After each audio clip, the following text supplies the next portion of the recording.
আমাৰ মাজত উপস্থিত আছে অসমৰ এগৰাকী প্ৰখ্যাত সাহিত্যিক প্ৰাক্তন সভাপতি ভাৰতভূষণ মহন্তদেৱ। তেখেতৰ আজিৰ দিনটোৰ অনুভৱ ব্যক্ত কৰিবলৈ মই অনুৰোধ জনাইছোঁ।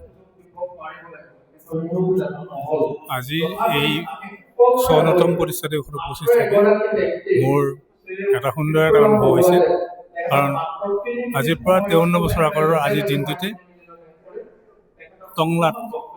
টংলা চহৰত এই অসম দৰং জিলা সাহিত্য সভাখন প্ৰতিষ্ঠা হৈছিল।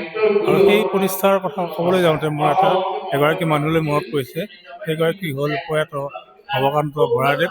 সেই সময়ত অসম সাহিত্য সভাৰ সভাপতি আছিল মাননীয় গিৰিধৰ শৰ্মাদেৱ। আৰু গিৰিধৰ শৰ্মাদেৱৰ আদেশত বা তেওঁৰ কথামতে ভৱকান্ত বৰাদেৱে দৰঙৰ চাৰিওফালে এখন চাইকেল লৈ ঘূৰি সেই সময়ত যি ৯খন শাখা সাহিত্য সভা আছিল, এই শাখা সাহিত্য সভা একত্ৰিত কৰি টংলাৰ চহৰত এখন সভা পাতিছিল। আৰু সেই সভাখনৰ সভাপতিত্ব কৰিছিল ৰত্নেশ্বৰ শৰ্মাদেৱে। আৰু সেই সভাতে ৰত্নেশ্বৰ শৰ্মাদেৱক সভাপতি আৰু দৰঙৰ আন এগৰাকী সেই সময়ৰ মঙলদৈ চৰকাৰী হাইস্কুলৰ শিক্ষক মাননীয় ফুলেন্দ্ৰনাথ চলিহাদেৱক সম্পাদক হিচাপে লৈ দৰং জিলা সাহিত্য সভাৰ সভাখন গঠন হৈছিল, মঙলদৈ জিলা সাহিত্য সভা গঠন হৈছিল। আৰু সেই মঙলদৈ জিলা সাহিত্য সভাৰ পিছলৈ দৰং জিলা সাহিত্য সভা হিচাপে পৰিগণিত হ'ল। আৰু দৰং জিলা সাহিত্য সভা আহি এতিয়া ৫৩ বছৰ পূৰ্ণ কৰিলে।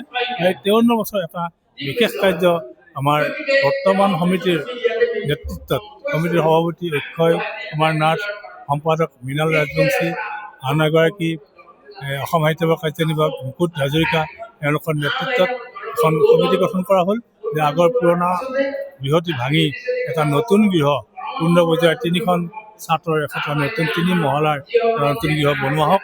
আৰু অসমৰ প্ৰাক্তন মন্ত্ৰী মাননীয় বসন্ত কুমাৰ দাসদেৱে তাত সভাপতিত্ব গ্ৰহণ কৰে আৰু ৰাজীৱ ডেকাদেৱে সম্পাদকৰ দায়িত্ব গ্ৰহণ কৰে। আৰু ইতিমধ্যে এখন ছাত্ৰ সম্পূৰ্ণ হৈছে।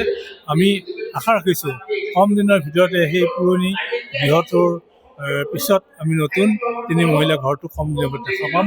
আৰু তাতে আমাৰ দৰং জিলা সাহিত্য সভাৰ বিভিন্ন কাৰ্যসূচী আৰম্ভ হ'ব। আৰু বিশেষকৈ গ্ৰন্থ উন্মোচনৰ ক্ষেত্ৰত এই দৰং জিলা সাহিত্যই বিশেষ গুৰুত্ব দিয়ে বুলি আশা ৰাখি মোৰ চমু অনুভৱ সামৰণি মাৰিছোঁ।